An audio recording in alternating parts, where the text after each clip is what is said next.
My name is Jerry Mock. I am a geophysics master's student at Boise State University, and I'm going to share with you the ongoing work analyzing the radiation patterns of infrasound at Volcano Villarrica in Chile. Villarrica is located in southern Chile and is a classic open vent volcano. It almost always hosts a small lava lake at the bottom of its summit crater. It is well known for its stationary eruptive behavior and intense infrasound radiation, which has previously been recorded out to distances of tens of kilometers. Although the lava lake level can fluctuate within the summit crater, it often resides about 90 meters below the crater rim. The steep-sided, funnel-shaped crater generally makes it difficult to directly observe the lava lake's surface.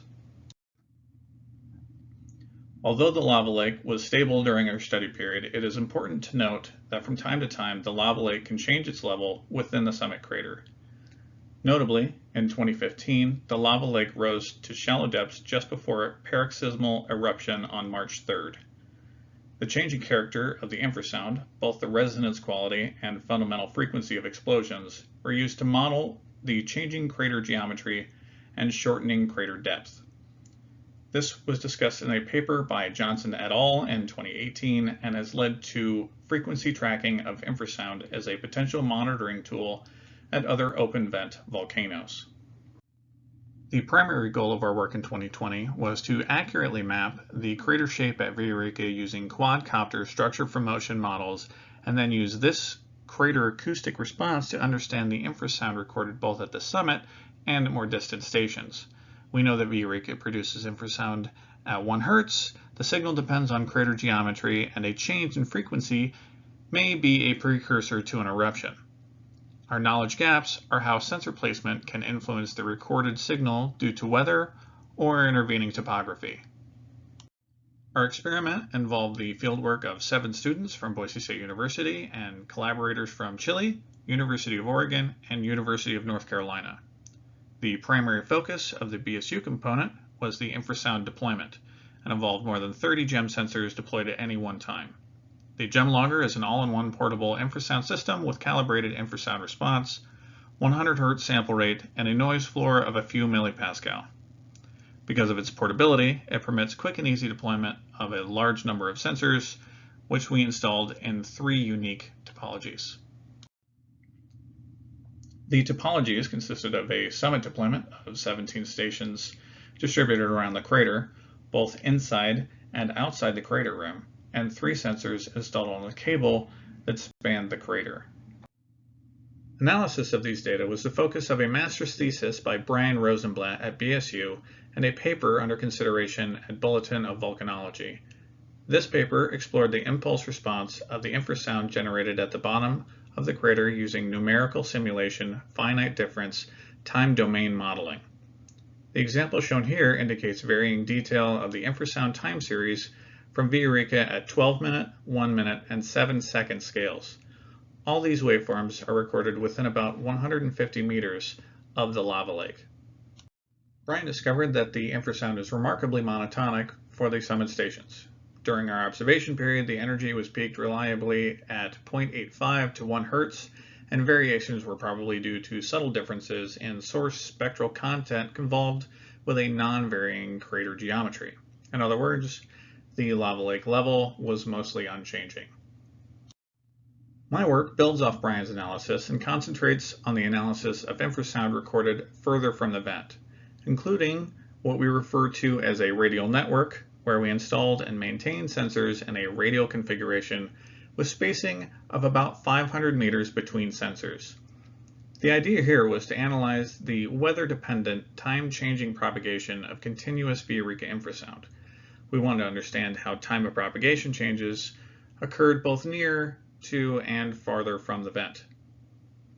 This work follows results from Johnson and others in 2012, who looked at the time of propagation between the summit and sensors located at 8 kilometers distance.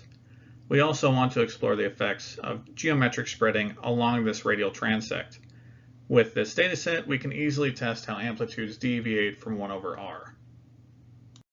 An example of an hour-long receiver gather is shown in this figure with stations organized with increased distance from the vent.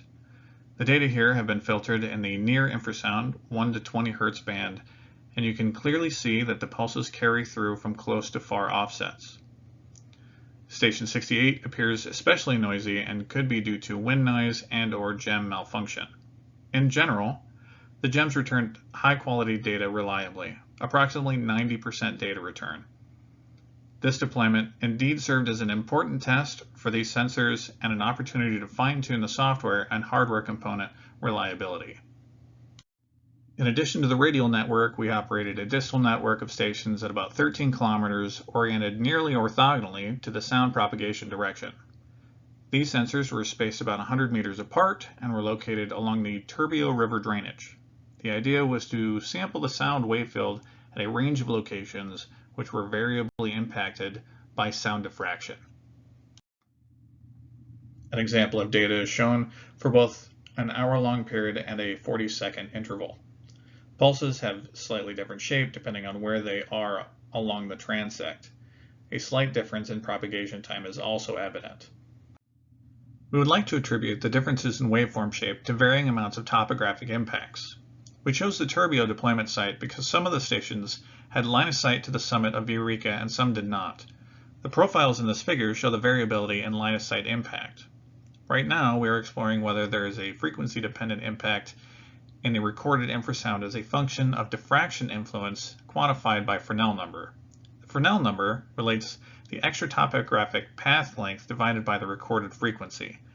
Because Villarrica's infrasound was mostly monotonic at 1 Hz during our data collection interval, we are calculating the Fresnel number primarily for a lambda wavelength equal to about 340 meters. So far, it appears as though diffraction effects for 1 Hz infrasound is not too significant. However, we do have the opportunity to take a look at occasional higher frequency events associated with sporadic explosive pulses. In this last slide, I show an example of a spatterburst and the corresponding infrasound recorded at the summit filtered into 2 different bands. The pervasive infrasonic tremor peaked at 1 Hz is absent when filtering above 5 Hz, and what remains is a higher frequency infrasound pulse associated with the explosions. I'm planning now to calculate Fresnel numbers for 5 Hz, or lambda equal to about 60 meters, to see how this relates to the higher frequency components of the infrasound signals recorded on the Turbio network. The importance of this result and examination of pressure falloff with distance using the radial network may help inform us on where to place and not place infrasound sensors for volcano monitoring purposes.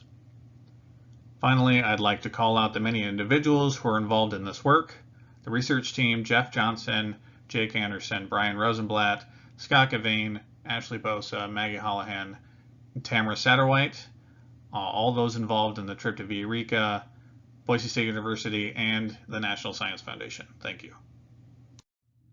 I would also highlight some references relevant to the project that I have been discussing.